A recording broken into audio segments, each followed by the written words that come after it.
What if I told you that the perfect life you see on social media could be the most dangerous prison ever built? Madison Brooks had it all. A billionaire husband, a Malibu mansion, millions of followers watching her fairy tale pregnancy. But when she found another woman's earring in her bed, she discovered something that would shatter everything she believed about love, trust, and reality itself. This isn't just a story about betrayal. This is about a woman who was being systematically poisoned by the man who promised to love her forever. A woman whose perfect husband was planning to steal not just her fortune, not just her sanity, but her unborn child. Madison thought she was losing her mind. She had no idea she was fighting for her life. What you're about to hear is the true account of how a small-town teacher became the target of an international trafficking ring. How she discovered that her husband's business empire was built on human suffering, and how one phone call to 911 would expose a conspiracy that reached into the highest levels of power. But here's what will shock you most. Madison's story isn't unique. Right now, there could be someone in your life living this nightmare, hiding behind designer clothes and perfect Instagram posts. By the end of this story, you'll never look at a perfect couple the same way again. The golden hour light filtered through floor-to-ceiling windows of the Malibu mansion as Madison Brooks adjusted her ring light for the third time. 6 months pregnant and glowing, she smoothed her designer maternity dress and smiled at the camera mounted on her marble kitchen island. "Good morning, my beautiful souls," she said, her voice warm and practiced. "Welcome back to Living the Dream with Madison. Today marks our 6-month milestone, and I cannot wait to share this incredible journey with you." The live chat exploded with heart emojis and congratulations. Madison had built her following from 0 to 2 million in just 18 months, documenting her fairy tale marriage to tech billionaire Ryan Castellano. Her audience loved the behind-the-scenes glimpse into wealth and romance. "You asked how I knew I had made it," Madison said, reading a comment aloud. She paused, her hand resting on her rounded belly. "When you stopped checking the exits." The comment section went wild. Screenshots flooded social media within minutes. Ryan appeared in the kitchen doorway, all 6 feet of him commanding attention in his tailored navy suit. Dark hair perfectly styled, jaw sharp enough to cut glass, he moved with the confidence of a man who owned everything he touched. "There's my gorgeous wife," he said, crossing to kiss her temple for the camera. His hand covered hers on her belly. "And our little miracle." The chat erupted. Couple goals. So perfect. "When will Ryan propose again?" Madison laughed, leaning into him. "We're already married, loves. 3 years next month." "Best decision I ever made," Ryan murmured, his lips brushing her ear. To the camera, he added, "Sorry to interrupt everyone. Big day at the office. Taking care of our family." He kissed her forehead and was gone, leaving behind the scent of expensive cologne and the echo of his Italian leather shoes on marble. Madison continued streaming for another 20 minutes, showing off the nursery they were designing, the custom furniture arriving next week, the tiny clothes she could not stop buying. Her audience hung on every word, living vicariously through her blessed life. "That's all for today, loves. Thank you for being part of our journey. Same time tomorrow?" She ended the stream and immediately felt the mask slip from her face. The silence in the massive house pressed against her like a weight. 20,000 square feet, and she felt utterly alone. Her phone buzzed with notifications, brands wanting partnerships, interview requests, fan mail. But underneath the praise, she noticed the growing number of comments that made her stomach clench. "Something about her seems off lately. Is it just me, or does she look scared sometimes? That husband gives me weird vibes." Madison deleted those comments quickly, as she always did. Her life was perfect. Everyone said so. She walked to the master bedroom, her bare feet silent on the heated floors. The bed was unmade from their restless night. Ryan sighed cold since dawn. As she bent to straighten the silk sheets, something caught the light. A small diamond earring nestled against Ryan's pillow. Not hers. She never wore diamonds during pregnancy, too worried about the baby. Madison picked up the earring with trembling fingers. It was expensive, delicate, the kind of thing a young woman might wear to feel sophisticated. Her breath came in short gasps. She thought of Ryan's assistant, Amber, 24, blonde, always finding excuses to touch his arm during meetings. The sound of Ryan's car returning made her stuff the earring into her jewelry box. She was being paranoid. Pregnancy hormones. He worked with dozens of women. It could belong to anyone. But as she heard his footsteps on the stairs, Madison found herself checking the bedroom door, noting how far it was to the hallway. Old habits from childhood, her therapist had said. Growing up with an alcoholic father had made her hyper-aware of exits. She thought she had outgrown that. The door opened and Ryan appeared, loosening his tie. "How was the stream, babe?" "Good. Great engagement." She kept her voice steady. "Long day?" "Endless meetings. You know how it is." He moved to his walk-in closet, not meeting her eyes. "I need to shower and head back out. Dinner with investors." Another dinner. Another night alone. Madison wanted to ask about the earring, wanted to demand answers. But something in his posture, the sharp edge in his voice, made her swallow the words. Instead, she said, "Of course, I understand." As the shower started running, Madison caught her reflection in the mirror. Still glowing, still perfect, still smiling, still checking the exits. Madison sat in the marble bathroom, staring at the pregnancy test she did not need. 6 months along, her doctor had confirmed everything was progressing normally just last week, but the cramping had started 3 days ago, subtle but persistent. Ryan's voice carried from his office down the hall, sharp and agitated. "I don't care what the projections say. Make it happen or I'll find someone who will." She pressed her hand to her belly, feeling the baby's reassuring movement. The cramping was probably normal. Stress, maybe. The kind of stress that came from finding another woman's jewelry in your bed and being too afraid to mention it. Her phone buzzed. A direct message on Instagram from someone with a private account. "You don't know me, but I think you should know your husband has been meeting with my friend Amber Cruz every Tuesday and Thursday at the Chateau Marmont. Room 1215. Always room 1215. Madison's blood turned to ice. Amber Cruz, Ryan's assistant. She screenshot the message before it could disappear, her hands shaking. The anonymous account had already vanished. "Babe?" Ryan's voice suddenly closer. Madison shoved her phone under a towel and flushed the toilet for cover. "Just a minute." When she emerged, Ryan was leaning against the doorframe, studying her with those sharp blue eyes that had once made her feel like the only woman in the world. "You okay? You look pale." "Just tired." She moved past him toward the bedroom. "Maybe I should call Dr. Martinez about the cramping." "Cramping?" Ryan's voice shifted, became softer. "Why didn't you tell me? Here, sit down." He guided her to the bed with gentle hands, the same hands that had held her through morning sickness, that rubbed her feet when they swelled. This was the Ryan she had fallen in love with. Attentive, caring, protective.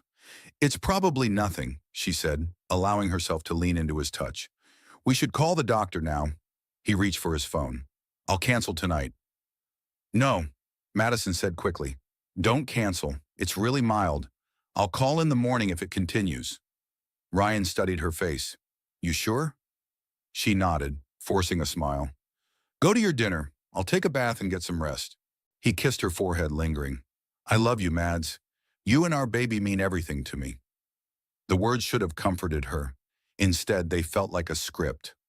After Ryan left, Madison waited 30 minutes before opening her laptop. Her fingers hovered over the keyboard, then typed, "Chateau Marmont guest records." Nothing public, of course. The exclusive hotel prided itself on discretion. She tried a different approach. Amber Cruz Instagram. The account was public, full of perfectly curated photos. Amber at trendy restaurants, designer clothes, expensive jewelry, including the diamond earrings Madison had found. Posted 2 days ago with the caption, "Best boss ever. Thanks for the early birthday gift." Madison's vision blurred. The proof was right there, flaunted for the world to see, except for the wife who was apparently too trusting to notice. She scrolled through months of posts. Amber at company events, always positioned near Ryan. Amber at restaurants Madison recognized as Ryan's favorites. Amber wearing clothes that cost more than most people's rent. The cramping intensified. Madison closed the laptop and walked to the kitchen, needing water, needing air, needing to think. The house felt different now, like a beautiful trap. Every luxury surface mocked her. The smart home system Ryan had installed suddenly felt like surveillance. She opened the massive refrigerator, looking for the prenatal vitamins Dr. Martinez had prescribed. The bottle sat on the top shelf, exactly where she left it every morning. As she shook out a pill, something struck her as odd. The pills looked different, smaller, a slightly different shade of white. Madison held one up to the light. The imprint was wrong. These weren't her prenatal vitamins. Her hands began to shake violently. She grabbed her phone and called Dr. Martinez's after-hours line. "This is Madison Castellano. I need to speak with Dr. Martinez immediately. I think someone has been tampering with my medication." The nurse put her on hold. Madison stood in her gleaming kitchen, surrounded by $30 million of real estate, and realized she might not be safe in her own home. When Dr. Martinez came on the line, her voice was calm but serious. "Madison, where are you now?" "At home. My husband is out." "Can you bring the pills to the emergency room? Tonight?" "You think something's wrong?" "I think we need to test them immediately. Can someone drive you?" Madison looked around the empty house. No family nearby. Her friends were Ryan's friends now. She had isolated herself so completely in this golden cage. "I'll drive myself." "No, you're pregnant and potentially compromised. Call someone or I'll send an ambulance." Madison's mind raced. There was only one person she could think of who might help, who might believe her. She scrolled through her contacts and found the number from 6 months ago, when she had reported a strange man following her through a parking garage. The police had dismissed it as paranoia, but one detective had given her his card. Detective James Wright. "This is Detective Wright. This is Madison Castellano. You probably don't remember me, but I called about someone following me last year. I think I need help." "I remember. What's happening?" "I think my husband has been drugging me." Silence, then, "Where are you now?" "Home, he's out." "Text me your address. Don't eat or drink anything. I'll be there in 20 minutes. As Madison waited, she walked through the house that had been her dream home, seeing it now as it really was. Not a sanctuary, but a prison with floor-to-ceiling windows that let everyone see in, but never let her see out. The exit suddenly seemed very far away. Detective James Wright stood in Madison's pristine living room, his weathered face grim as he sealed the pill bottle in an evidence bag. 40 years old with steel-gray eyes and the kind of patient demeanor that came from 20 years of listening to victims, he had seen enough domestic situations to recognize the signs. "The lab will have preliminary results by morning," he said, settling into the white leather chair across from where Madison sat curled on the sofa. "Tell me about your husband's behavior recently. Any changes?" Madison wrapped her arms around her belly, feeling the baby's restless movements. "He's been distant, working late more often, but Ryan's always been driven, focused on business." "The earring you found, you said it belonged to his assistant?" "Amber Cruz. I saw her wearing identical ones on her Instagram account." Madison pulled up the photos on her phone. "Posted 2 days ago." Wright studied the images, his expression unreadable. "How long has she worked for him?" "About 8 months, since she graduated from UCLA." Madison hesitated. "She's young, beautiful, the kind of woman Ryan used to date before me. Before he met the small-town teacher who made him want to settle down?" The words stung because they were true. Madison had been teaching second grade in Oregon when she met Ryan at a charity event. He had swept her off her feet with private jets and poetry, convincing her to move to Los Angeles, to marry him, to build a life in his world. "That's exactly what he said," she whispered. Wright made notes in a small leather notebook. "Madison, I need to ask about your medical history. Any previous pregnancies?" "No, this is our first." Her hand moved protectively over her belly. "We tried for 2 years. This baby is everything to us." "Any complications? Concerns from your doctor?" Madison thought about the cramping, the fatigue that seemed disproportionate to pregnancy. "I've been more tired than expected, some cramping, but Dr. Martinez said everything looked normal at my last appointment." "When was that?" "Last week. The baby's heartbeat was strong, measurements perfect." Wright's phone buzzed. He glanced at it and frowned. "Madison, I need to make a call. Is there somewhere private I can step out?" She pointed toward Ryan's office. "Down the hall. Second door." While Wright was gone, Madison found herself studying the living room with new eyes. The security cameras Ryan had installed for their protection were positioned to cover every angle.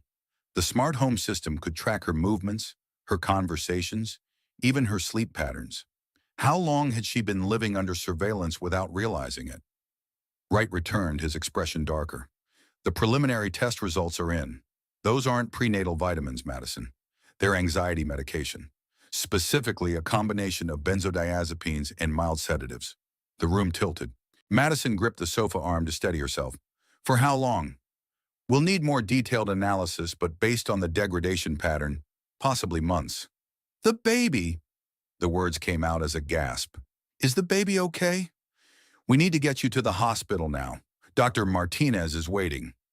As they drove through the winding Malibu roads, Madison's phone rang. Ryan's face filled the screen, handsome and concerned. She looked at Wright, who nodded. Hey, babe, she answered, fighting to keep her voice normal. How are you feeling? I've been thinking about the cramping all through dinner. The concern in his voice sounded so genuine. For a moment, Madison doubted everything. This was the man who held her hair back during morning sickness, who talked to her belly every night, who had cried when they heard their baby's heartbeat for the first time. I'm actually heading to the hospital, she said. The cramping got worse. What? I'm coming now. Which hospital? Cedars-Sinai. But don't leave your meeting. I'm sure it's nothing. Are you crazy? I'm leaving now. The line went dead. Wright glanced at her in the rearview mirror. How did he sound? Worried, like a concerned husband should sound. Madison pressed her palm against the window. What if I'm wrong about this? What if there's an explanation? There might be. That's what we're going to find out. At the hospital, Dr. Martinez met them at the emergency entrance. A calm, efficient woman in her 50s, she had delivered thousands of babies and seen every complication imaginable. Let's get you both monitored, she said, leading Madison to a private room. The blood work will tell us what we're dealing with. As Madison changed into a hospital gown, she caught sight of herself in the mirror. Still glowing, still beautiful, but now she could see what her audience had noticed in the comments. The slight tightness around her eyes, the way she held her shoulders as if bracing for impact. The fetal monitor showed a strong, steady heartbeat. Madison closed her eyes, relief flooding through her. Baby looks good, Dr. Martinez said, adjusting the sensors. Heart rate is perfect. Movement is normal. But the drugs? We'll know more when the blood work comes back. Some medications can affect development. Others have minimal impact. Try not to panic until we have facts.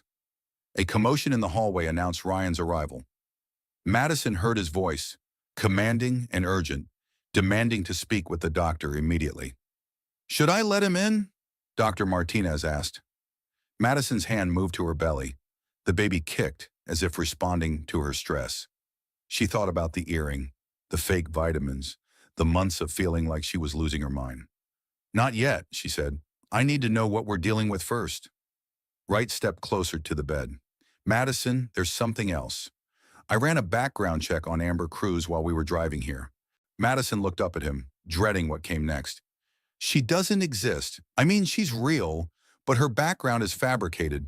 No employment history before 8 months ago. No college records at UCLA. No family connections. The fetal monitor began beeping faster as Madison's heart rate spiked. What does that mean?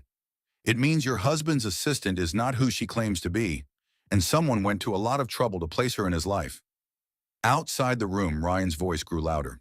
That's my wife in there. I have a right to see her. Dr. Martinez looked between Madison and Wright. I can only hold him off so long. Hospital policy requires spousal access unless there's a restraining order. Madison closed her eyes, feeling the walls closing in.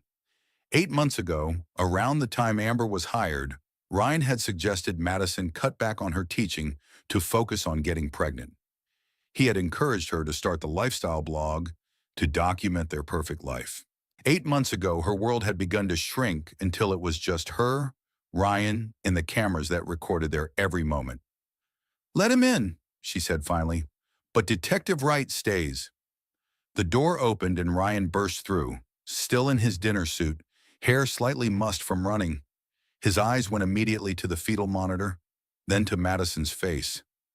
Thank God you're both okay, he said, moving to take her hand. I was terrified something had happened. His touch was warm, familiar, comforting. Madison found herself leaning into it despite everything. Who's this? Ryan asked, noticing Wright for the first time. Detective Wright. He gave me a ride when I felt too shaky to drive. Ryan's smile was grateful. Thank you for taking care of my wife. I can take it from here. But Wright didn't move. Actually, Mr. Castellano, I'd like to ask you a few questions about your wife's medication. Ryan's expression shifted subtly, the warmth cooling by degrees. What kind of questions? The prenatal vitamins in your home aren't prenatal vitamins. They're anxiety medication. Any idea how that might have happened? For just a moment, so brief Madison almost missed it, something flickered across Ryan's face. Not surprise, recognition. Then his mask slipped back into place, perfect concern replacing whatever she had glimpsed. That's impossible, he said. I picked them up from the pharmacy myself last week. But Madison was watching his hands now, the way his fingers drummed against his thigh, a tell she had noticed during their marriage when he was lying about small things. Working late, missing calls, forgotten anniversaries. The same tell that had been there every time he claimed to love her. Dr. Martinez returned with blood work results that made the room fall silent. Madison's system showed traces of 3 different medications, none of them prenatal vitamins. Benzodiazepines, mild opiates, and something Dr. Martinez had to look up in her pharmaceutical database. Risperidone, she said finally.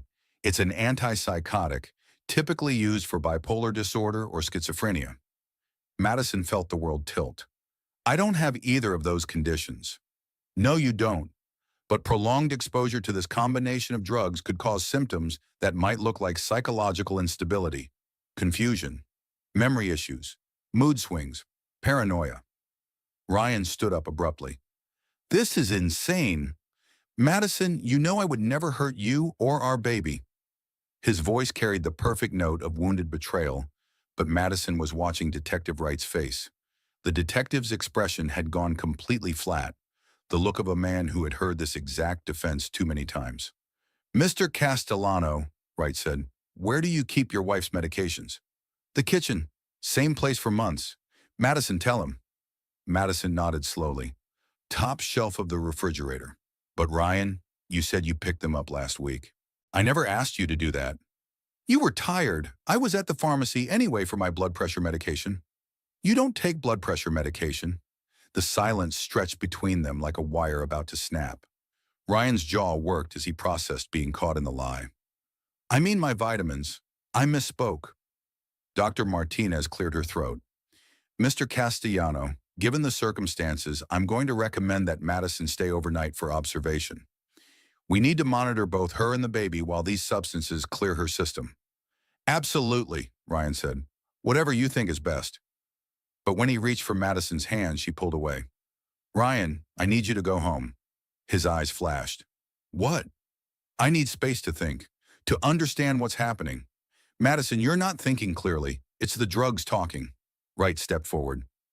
I think your wife has been very clear, Mr. Castellano. Sakun. Ryan's attention shifted to the detective, and for the first time, Madison saw something dangerous in her husband's eyes.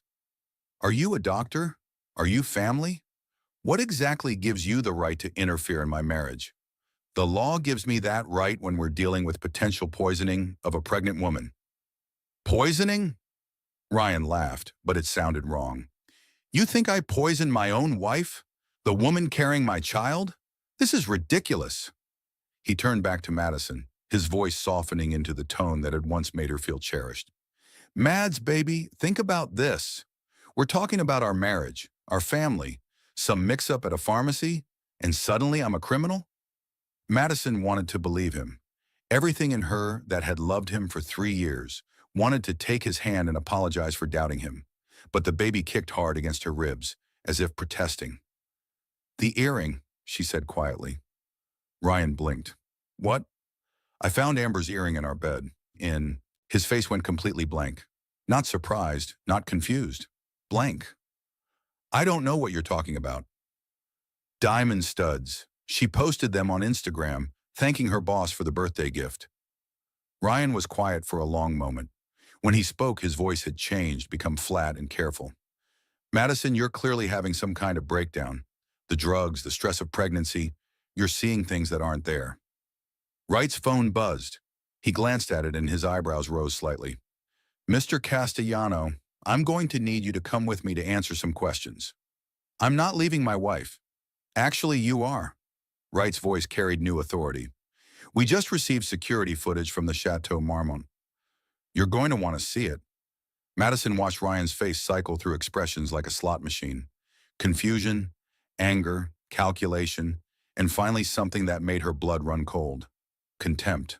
Madison, he said, his voice now completely devoid of warmth, you have no idea what you're doing. Sir, we need to go now, Wright said, his hand moving to his belt. Ryan leaned down until his face was inches from Madison's. You think you're going to destroy everything we built together? You think anyone will believe you? Dr. Martinez moved between them. Mr. Castellano, you need to leave immediately or I'll call security. Ryan straightened, his smile returning, but wrong somehow, like a mask worn by something that didn't understand human expressions. I'll be back tomorrow, sweetheart. We'll get through this together. After he left with Wright, the room felt like a vacuum. Madison lay in the hospital bed, machines beeping around her, feeling more alone than she had ever felt in her life. Dr. Martinez sat beside her. Madison, I've been practicing obstetrics for 25 years. What I'm about to tell you isn't medical advice, it's human advice. Madison looked at her, this woman who had seen her through 6 months of pregnancy, who had shared her excitement about becoming a mother. Trust your instincts. You came here tonight because something felt wrong. Don't let anyone convince you that feeling is invalid. Madison's phone buzzed with a text from an unknown number. Room 1215, tonight. Come alone. There are things you need to see. A friend who's been watching. Her hands shook as she showed Dr. Martinez the message. Don't even think about it, Dr. Martinez said immediately. But Madison was already thinking. Room 1215, the same room number the anonymous messenger had mentioned. The room where Ryan met Amber. What if it's proof? What if someone has evidence of what's been happening to me? Then they can bring it to the police. Madison looked out the hospital window at the city lights below. Somewhere out there, Ryan was being questioned about security footage. Somewhere out there, Amber was living under a false identity. And somewhere in this web of lies was the truth about what had been done to her and her baby. Dr. Martinez, hypothetically, if I were to leave against medical advice, would it hurt the baby? Madison, no. Hypothetically, Dr. Martinez sighed. The baby appears stable. The medications are clearing your system, but you could be walking into danger. Madison thought about the past 8 months, the increasing isolation, the gradual erosion of her confidence, the feeling that she was losing her mind. She had been in danger this entire time. The difference was now she knew it. I need to understand what's happening to me. She reached for her clothes, ignoring Dr. Martinez's protests. As she dressed, her phone rang. Detective Wright. Madison, we have a problem. The security footage shows your husband entering the hotel, but it's corrupted. All we have is him going in, nothing else. What does that mean? It means someone with significant technical resources made sure we couldn't see what happened in that room. Madison finished zipping up her dress. Detective Wright, what if I told you I had a way to find out what really happened in room 1215? I'd tell you to stay exactly where you are and let law enforcement handle it. And if I told you I was going anyway? A long pause. Then I'd tell you to keep your phone on and be very, very careful. Madison looked at herself in the hospital bathroom mirror one last time. The woman looking back at her was pregnant, vulnerable, and scared. But she was also tired of being a victim. Dr. Martinez, if something happens to me, make sure my baby is safe. Madison, please don't do this. But Madison was already walking out of the room, toward whatever truth waited for her in the darkness of room 1215. Behind her, she could hear Dr. Martinez on the phone with Wright, reporting that their witness was about to become bait. The thought should have terrified her. Instead, it felt like the first honest moment she had experienced in months. The Chateau Marmont at midnight felt like a different world from the daytime playground of celebrities and influencers. Madison sat in her car outside the iconic hotel, hands gripping the steering wheel as she studied the Gothic architecture that had harbored secrets for decades. Her phone showed 17 missed calls from Ryan and 3 voicemails she couldn't bring herself to play. Detective Wright had texted twice, reminding her to keep her location services on, and her finger near the emergency call button. The baby kicked restlessly, responding to Madison's elevated heart rate. She pressed her hand to her belly, whispering, "We're going to find out the truth, little one, no matter what it costs." Unknown. The hotel lobby was dimly lit, all velvet shadows and whispered conversations. Madison approached the front desk, where a young man with carefully styled hair looked up from his computer. "I'm here to see someone in room 1215, she said. "Name?" Madison hesitated. "I'm not sure. They're expecting me." The desk clerk's expression didn't change, but he picked up a phone and dialed. After a brief, quiet conversation, he hung up. "12th floor. Elevator bank is to your right." The elevator ride felt eternal. Madison watched the numbers climb, each floor taking her further from safety and deeper into whatever web had been spun around her life. At the 12th floor, she stepped into a hallway lined with doors that had witnessed decades of Hollywood scandals.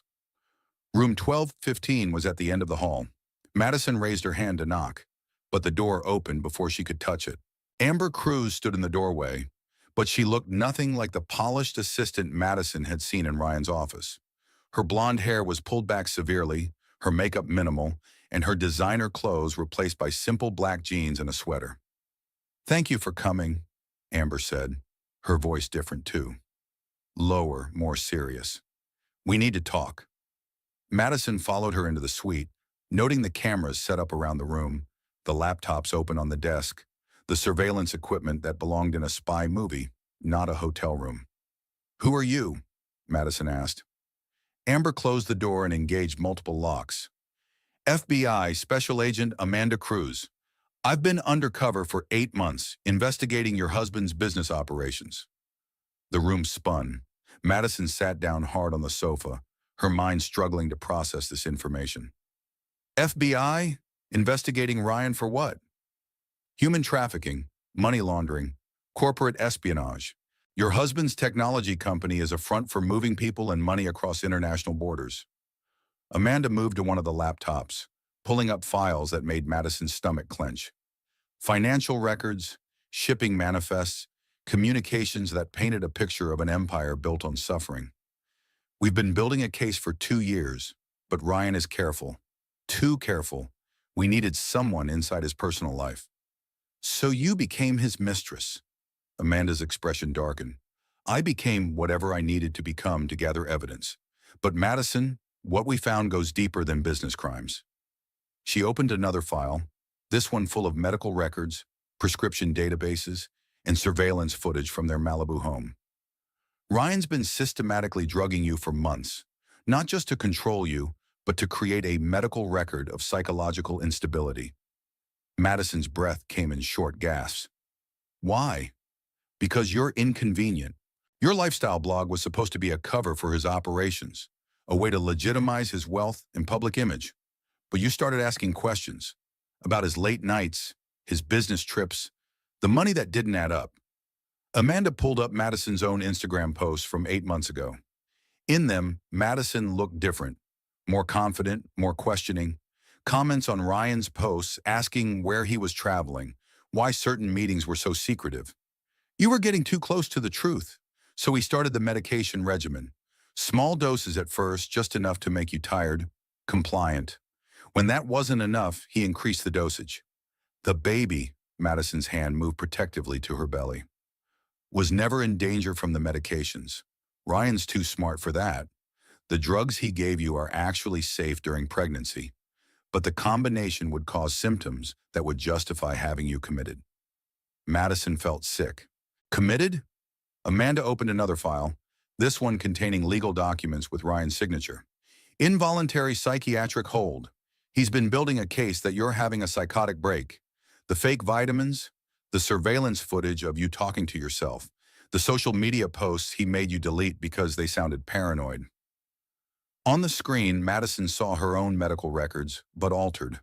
Notes about erratic behavior, mood swings, paranoid ideation.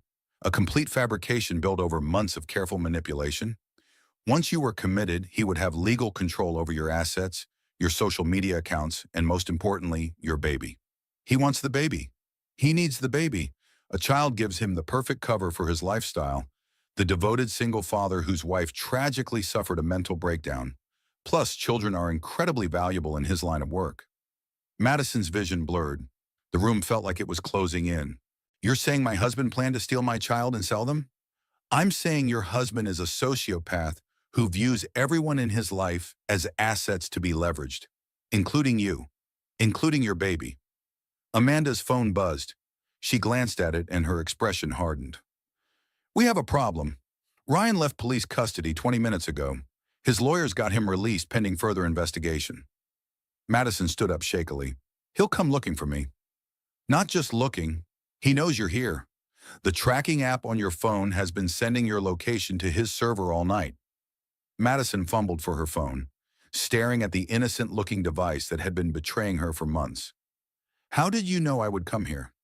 Because I sent you the messages. We needed you to see the truth, but we also needed Ryan to believe you were acting erratically.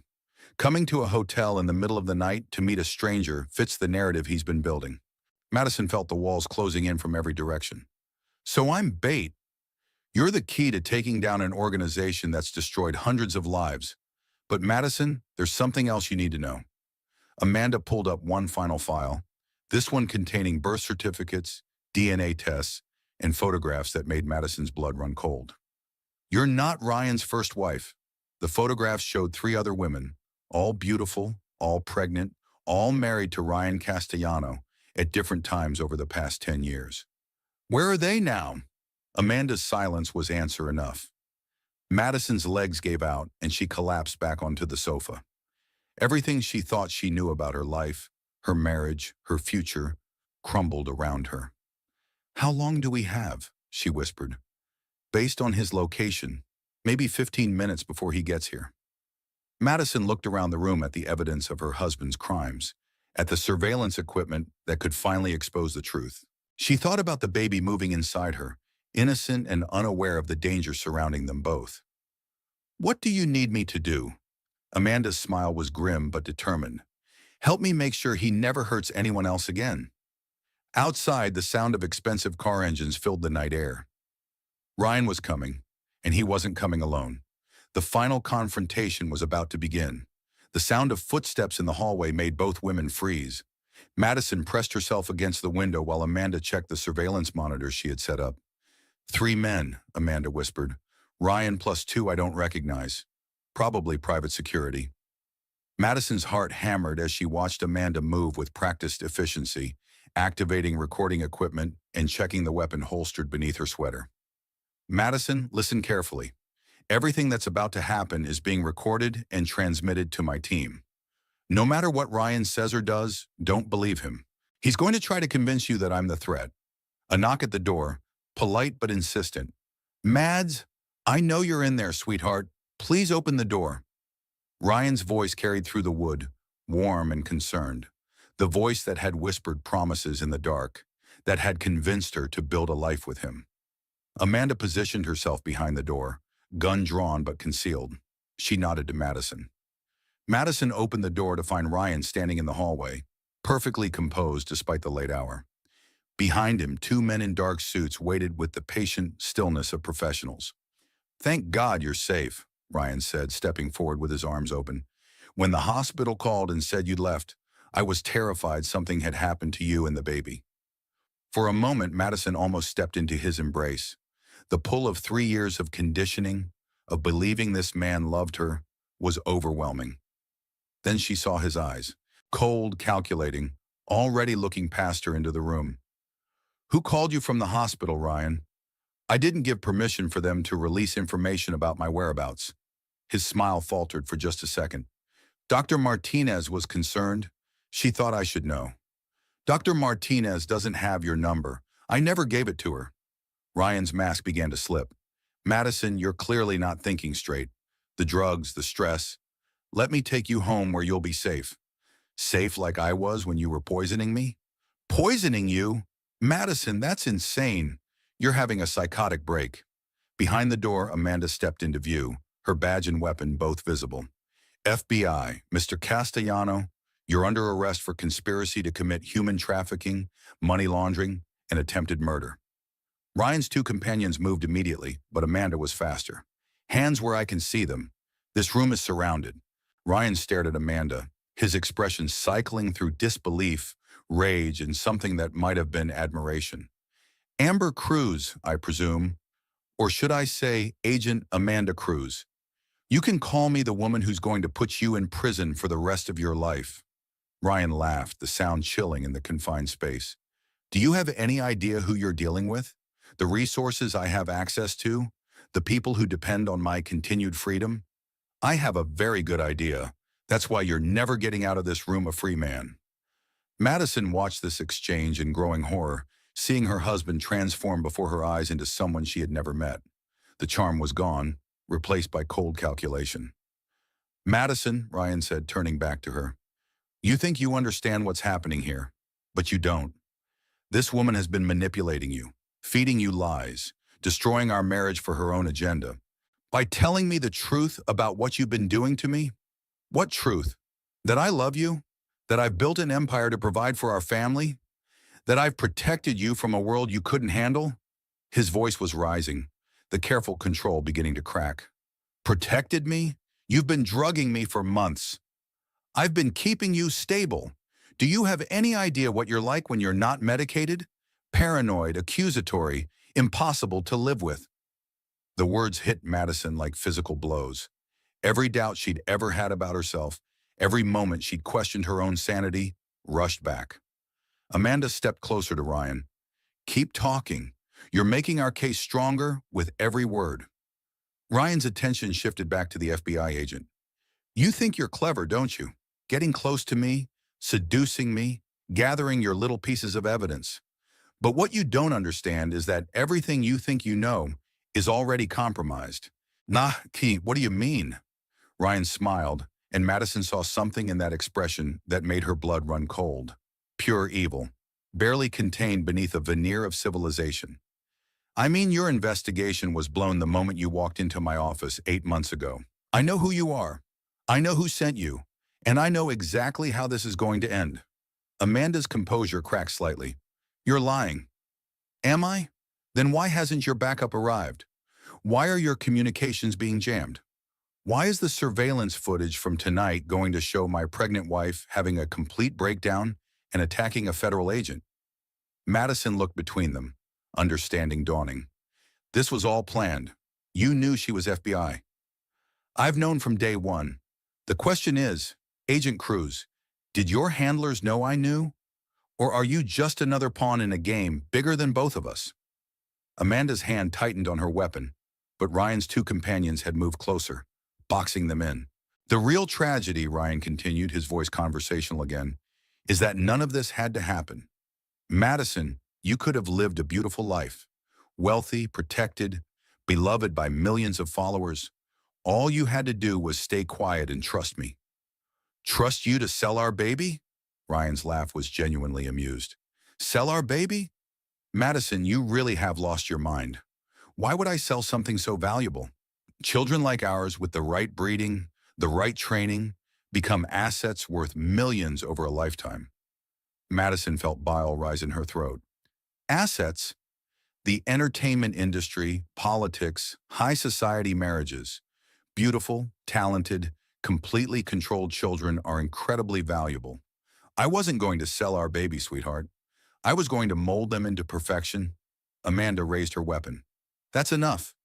Is it? Because I think we're just getting started. Ryan pulled out his phone and pressed a button. Immediately, the lights in the room flickered and went out. Emergency lighting cast everything in an eerie red glow. EMP device, Ryan explained casually. Primitive, but effective. All your recording equipment, your communications, your backup plans, all fried.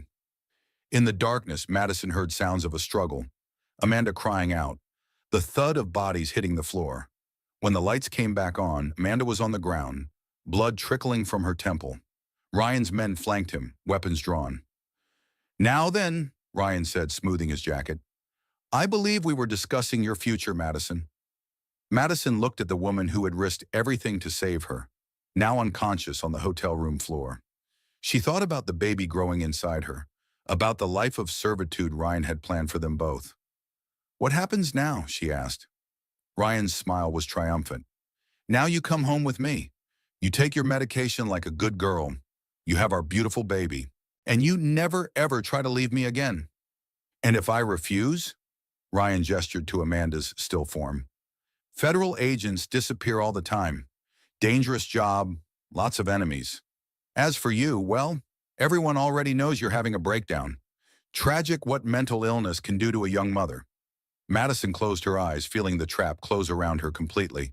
When she opened them again, something had changed in her expression. You're right, Ryan. I have been having a breakdown. She moved toward him, her posture submissive, defeated. I'm sorry I doubted you. I'm sorry I believed her lies.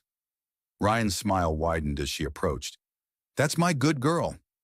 Madison reached up to touch his face, her fingers trailing along his cheek. The only thing I don't understand, she said softly, is why you thought I came here alone. Ryan's smile faltered. What? Behind him, the hotel room door exploded inward. The room filled with federal agents in tactical gear, their weapons trained on Ryan and his men. Through the shattered door, Detective Wright appeared, followed by more officers than Madison could count. FBI, drop your weapons. Ryan's composure finally cracked completely. This is impossible. The EMP device, the communications jamming. Amanda stirred on the floor, touching her bloodied temple. When she spoke, her voice was weak but triumphant. Hardened equipment, you narcissistic psychopath. Did you really think we'd come after you with consumer electronics? Wright moved to Madison's side. You did good, Madison. The wire you wore transmitted everything. Madison touched the small device hidden beneath her maternity dress, the one Amanda had given her before Ryan arrived. I was so scared it wouldn't work. It worked perfectly. We have him on attempted murder, conspiracy, human trafficking, and about 6 other federal charges. Ryan was staring at Madison with something approaching awe. You planned this. You've been planning this. Madison met his gaze steadily. I learned from the best. You taught me that everyone in your life is either an asset or a liability. Tonight, I decided which one I was going to be. As the agents secured Ryan's men and read them their rights, Wright helped Amanda to her feet.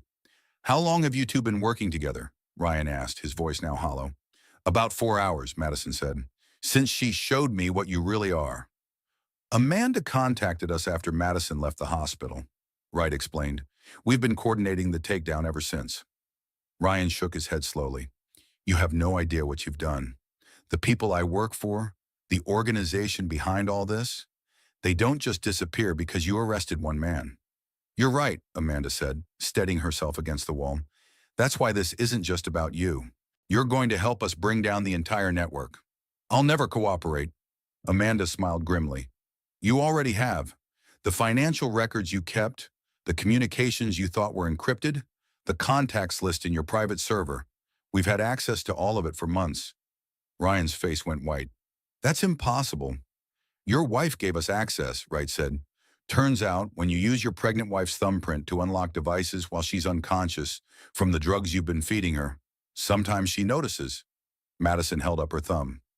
Every time you thought I was napping, every time the medication knocked me out, I was learning about your passwords, your accounts, your business. The perfect victim you created turned out to be the perfect witness, Amanda added. As the agents led Ryan toward the door, he turned back to Madison one last time. You think you've won? You think this is over? These people will never stop hunting you. You and that baby will never be safe. Madison placed both hands on her belly, feeling her child's strong movements. Let them try. I'm not the helpless woman you tried to create anymore. Ryan was dragged from the room, still shouting threats and promises of revenge. After the chaos settled, Madison found herself alone with Wright and Amanda in the destroyed hotel suite. What happens now? She asked. Now you testify, Wright said. Help us put these people away forever. And after that? Amanda sat down carefully, still dizzy from her head injury. After that, you disappear. New identity, new life. Somewhere they can never find you. Madison looked out the window at the city lights below. Somewhere out there was the penthouse that had been her prison, the cameras that had recorded her every movement, the life that had been built on lies. I don't want to disappear, she said finally. I want to fight. Wright and Amanda exchanged glances. Madison, Wright said gently, these people are dangerous. They have resources, connections, influence. The safest thing for you and your baby is to vanish completely. The safest thing for every other woman like me is to make sure they can't do this again. Madison turned from the window, her expression resolute. I want to work with you. I want to help expose this entire network. I want to make sure no other woman wakes up one day to discover her entire life has been a lie. Amanda studied her carefully. You understand what that means? No normal life? No quiet existence? You'd be a target forever. I've been a target my entire marriage. At least this way, I'd be fighting back. Wright's phone buzzed. He glanced at it and frowned. We need to move. Media's gotten wind of the arrest. This place will be swarming with reporters in 20 minutes. As they prepared to leave, Madison took one last look around the hotel room where her old life had died and her new one had been born. Amanda, she said as they reached the door, the other wives Ryan had before me, are they really dead? Amanda hesitated. 2 of them are. The third disappeared 5 years ago. We think she might have escaped, but we've never been able to find her. Could she still be alive? It's possible. If she is, she's very good at staying hidden. Madison nodded, filing that information away. Another mission for another day. As they walked toward the elevator, Madison felt her baby kick hard against her ribs. She pressed her hand to the spot, smiling despite everything. We're going to be okay, she whispered. We're going to help make sure everyone is okay. Behind them, the destroyed hotel room stood as testament to the night everything changed. The perfect life had been revealed as a perfect lie, but from the wreckage, something real had finally emerged. The fight was just beginning. 6 weeks later, Madison sat in a federal courthouse, her hands folded over her now 8-month pregnant belly. The courtroom was packed with reporters, federal agents, and spectators drawn by the sensational nature of the case. Ryan sat at the defendant's table in an orange jumpsuit, his perfectly styled hair now unkempt, his confident demeanor replaced by the hollow look of a man whose empire had crumbled. He hadn't looked at Madison once since entering the courtroom. Mrs. Castellano, the prosecutor began, please tell the court about your marriage to the defendant. Madison's voice was steady as she recounted the fairy tale beginning, the gradual isolation, the systematic drugging. The courtroom was silent, except for the scratch of reporters' pens and the whir of cameras. Can you describe your physical and mental state during the months you were unknowingly consuming the substances the defendant substituted for your prenatal vitamins? I felt like I was losing my mind, Madison said. I couldn't concentrate, couldn't remember conversations, couldn't trust my own perceptions. I thought I was having some kind of pregnancy-related breakdown. That was the intended effect, wasn't it? Objection, Ryan's lawyer called out. Sustained. The prosecutor shifted tactics. Mrs. Castellano, did you ever confront your husband about his relationship with his assistant? Yes. He told me I was being paranoid, that it was pregnancy hormones making me suspicious. How did that make you feel? Madison paused, remembering those dark months when she'd questioned everything about herself. Like I couldn't trust my own mind. Like maybe I really was unstable. But you weren't unstable, were you? No, I was being systematically poisoned and psychologically manipulated. The defense attorney, an expensive suit with cold eyes, stood for cross-examination. Mrs. Castellano, isn't it true that you've struggled with anxiety and depression your entire adult life? I've had normal stress responses to difficult situations. Including the stress of discovering your husband's wealth came from criminal enterprises? Madison's lawyer objected, but the question hung in the air. Mrs. Castellano, isn't it possible that your difficulties during this period stemmed from your own psychological issues rather than any intentional actions by my client? Madison met the lawyer's gaze steadily. No, that's not possible. How can you be sure?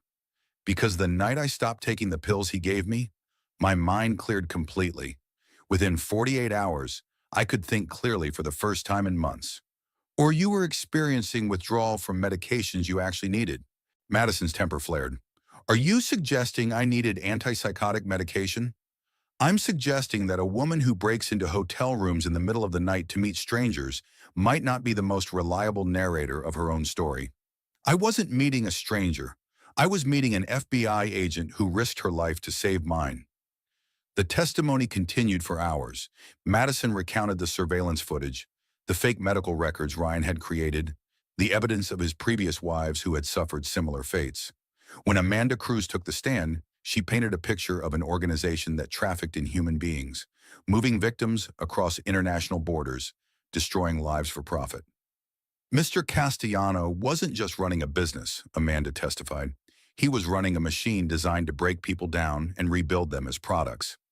And his relationship with Mrs. Castellano fit this pattern? Perfectly. Isolate the victim, undermine their confidence, create dependency, then maintain control through psychological and chemical means. During the lunch recess, Madison sat in a small conference room with Wright and Amanda, picking at a sandwich she couldn't taste. "How do you think it's going?" she asked. "The jury's with you?" Wright said. "They can see what he did to you. But will it be enough to convict?" Amanda nodded. "The financial evidence alone would put him away for life. Your testimony just makes it personal, helps the jury understand the human cost of what he was doing." Madison's phone buzzed with a text from Dr. Martinez. "Watching the coverage. So proud of you. Baby looks ready to make an appearance soon?" Madison smiled, her hand moving to her belly. The baby had been active all morning, responding to her elevated stress levels. "What happens after the trial?" she asked. "Witness protection, if you want it," Wright said. "New identity, new life, somewhere safe." "And if I don't want it?" Amanda and Wright exchanged the same look they'd shared in the hotel room. "Madison," Amanda said carefully, "Ryan wasn't lying when he said this organization has reach. They've already put a price on your head." "How much?" $5 million, dead or alive." Madison absorbed this information calmly. "Then it's a good thing I'm not planning to hide." The afternoon session focused on the other victims. Amanda presented evidence of the women who had come before Madison, their stories eerily similar. Young, intelligent, trusting women who had been slowly destroyed by the man they thought loved them.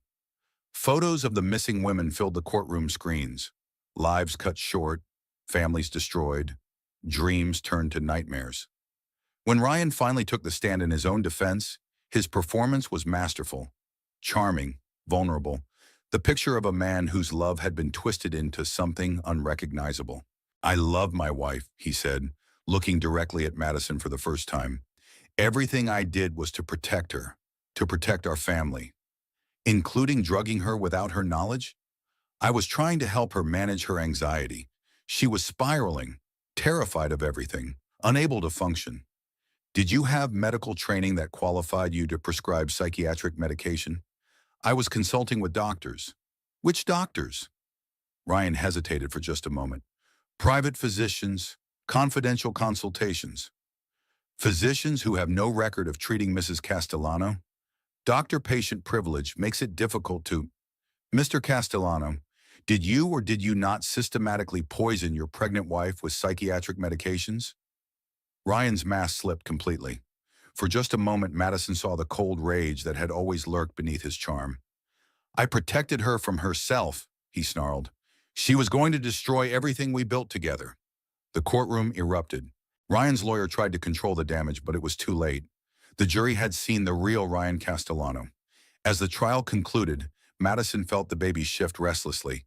Soon she would bring a child into a world where people like Ryan existed.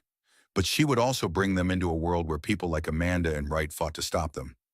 The jury deliberated for less than 4 hours, guilty on all counts. As Ryan was led away in shackles, he turned to Madison one final time. "This isn't over," he mouthed. Madison touched her belly and smiled. "Yes, it is." 3 months after the trial, Madison sat in a sunny nursery in a safe house outside Portland, nursing her daughter Hope. The baby had arrived 2 weeks early, as if eager to enter the world free of the shadows that had surrounded her conception. The house was modest compared to the Malibu mansion, but it felt like home in a way that palace never had. Books lined the shelves, toys scattered the floor, and the security system was designed to keep people out, not trap them inside. Amanda visited weekly, her official FBI business serving as cover for checking on Madison and Hope. Today she brought news. Ryan's been transferred to ADX Florence, she said, settling into the rocking chair beside Madison. Supermax prison, 23 hours a day in isolation. Good, Madison said simply. The organization he worked for has been decimated. We've made arrests in 12 countries, shut down dozens of operations. Madison looked down at Hope's peaceful face. But not all of them. No, not all of them. They sat in comfortable silence, watching Hope sleep. The baby was beautiful, healthy, unmarked by the violence that had surrounded her earliest months. I've been thinking about the other wife, Madison said. The one who disappeared 5 years ago. Amanda nodded. Sarah Mitchell. We're still looking for her. What if she doesn't want to be found? What if she built a new life, had children, found happiness? Then we respect that choice. Madison stood carefully, placing Hope in her crib. The baby stirred but didn't wake. I want to help find her, and I want to help other women who might be trapped in the situations like mine. Madison, you've done enough. You testified, helped us take down the network. You deserve to live quietly, raise your daughter in peace. Madison moved to the window, looking out at the garden where she planned to teach Hope to plant flowers, to trust in the soil and sun to nurture growing things. Peace isn't the absence of conflict, she said. It's the presence of justice. Amanda joined her at the window. What are you proposing? A foundation. Resources for women escaping abusive relationships, especially those involving powerful men with extensive resources. Legal aid, protection, new identities when necessary. That would make you a target again. I'm already a target. At least this way, I'd be fighting back. Amanda was quiet for a long moment. There's something I haven't told you about Ryan. Madison turned to face her. He's been receiving visitors in prison, high-powered lawyers, people we can't identify. They're planning something. An appeal? Maybe. Or maybe something else. Madison felt a familiar chill, but it was different now. Not the helpless fear of a trapped woman, but the alert caution of someone prepared to fight. What do you recommend? Disappear. Take Hope and vanish completely. Let us handle whatever Ryan is planning. Madison looked back at the crib where her daughter slept peacefully. Hope would grow up in a world where predators like Ryan existed, but she would also grow up knowing that people fought back. No, Madison said firmly. I'm done hiding. That evening, Madison sat at her laptop, drafting the first blog post for what would become the Hope Foundation. Her words were careful, measured, designed to reach women who might be living in beautiful cages of their own. If you're reading this and wondering whether your perfect life might be a perfect lie, trust your instincts. If you feel like you're losing your mind, consider the possibility that someone wants you to feel that way. If you've stopped checking the exits, it might be time to find them again.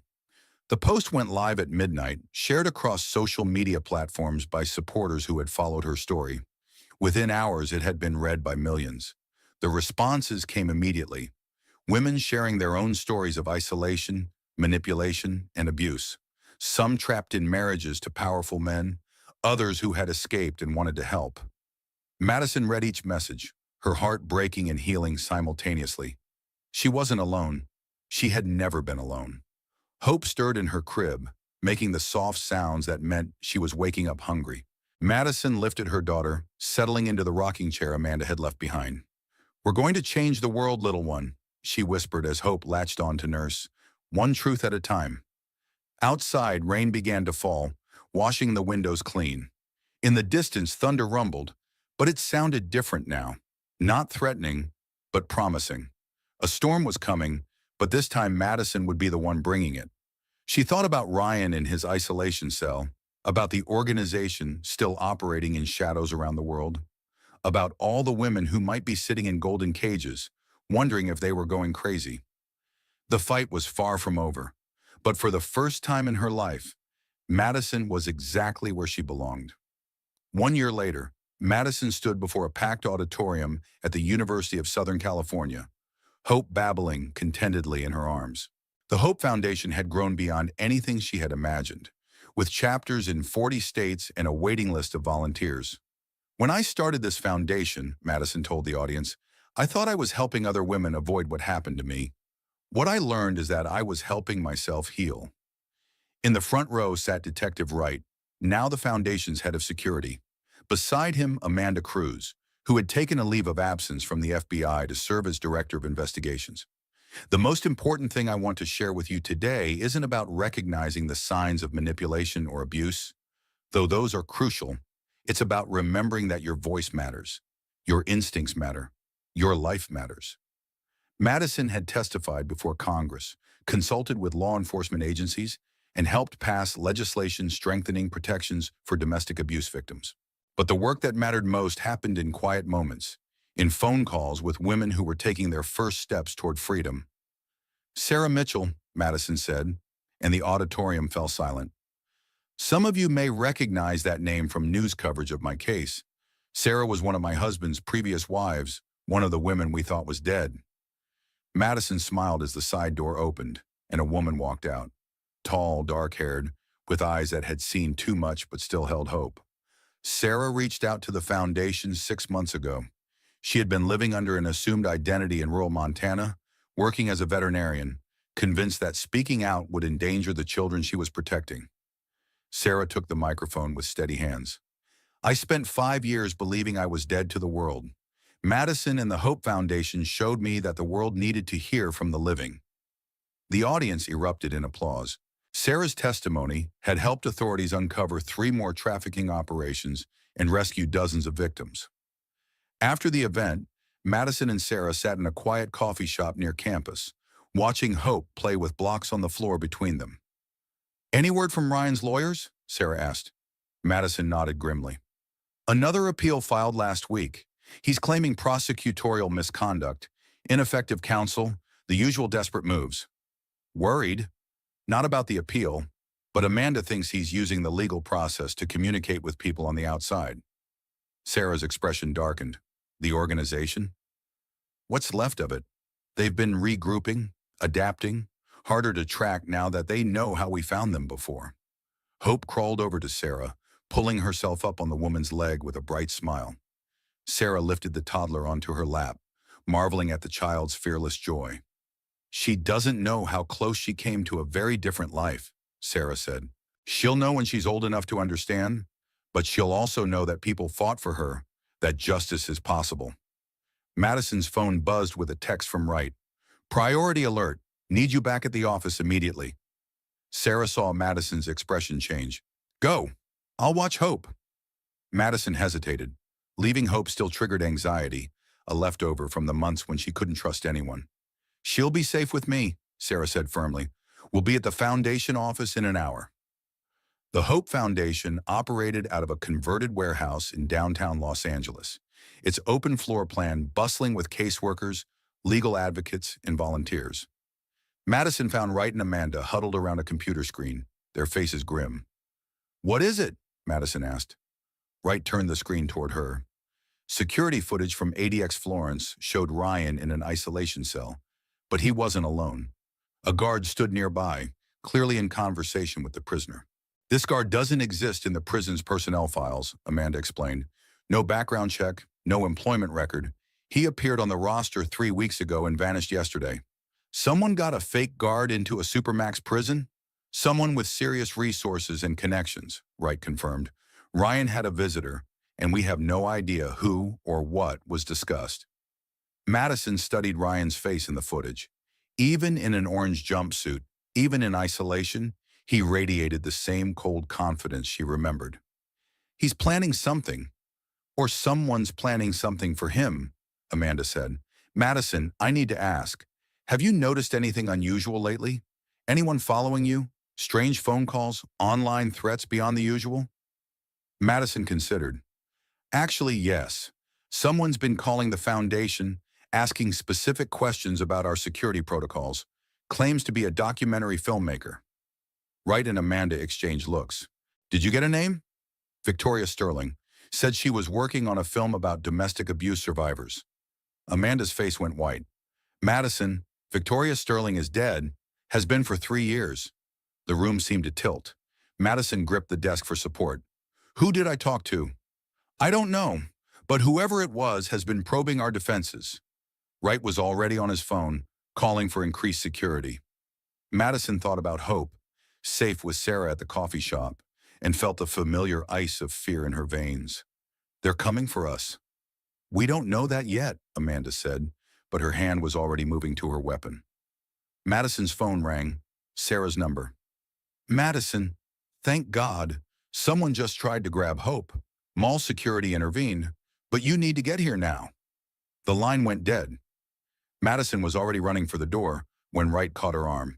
Madison, wait. This could be a trap to separate you from security. Then it's working, because I'm going to my daughter. Amanda stepped between Madison and the exit. We go together. Full protection detail. As they prepared to leave, Madison caught sight of herself in the reflective surface of the office windows. 1 year ago, she had been a broken woman convinced she was losing her mind.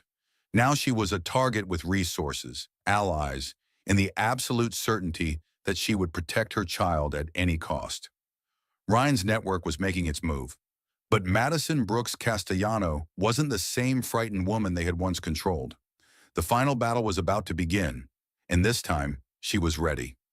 Outside, sirens wailed in the distance, and Madison knew that whatever happened next would determine not just her future and hopes, but the fate of every woman the Foundation was working to save. The war for justice was far from over, but today they would win another battle. As they raced through the Los Angeles streets toward her daughter, Madison felt something she hadn't experienced in years. The absolute certainty that she was exactly where she needed to be, doing exactly what she was meant to do, fighting back. Madison's fight didn't end with Ryan's conviction. It began there. Today, the Hope Foundation has saved hundreds of lives and changed how law enforcement handles these cases. But stories like Madison's are still happening right now in mansions and penthouses around the world. If this story moved you, if it opened your eyes to the reality that domestic abuse doesn't discriminate based on wealth or status, then please, hit that like button to help us reach more people who need to hear this truth. Share this video with someone who might be living their own version of Madison's nightmare. Your share could literally save a life. And if you want to hear more stories of survival, justice, and the incredible strength of the human spirit, subscribe to our channel and ring that notification bell. We're building a community of people who refuse to stay silent in the face of injustice. Drop a comment below. Have you ever felt like something was too good to be true in your own life? Sometimes our instincts are trying to save us. Madison's story proves that it's never too late to check the exits. Remember, if you or someone you know needs help, the National Domestic Violence Hotline is available 24/7. You don't have to face this alone. Until next time, keep fighting, keep believing, and never stop checking the exits.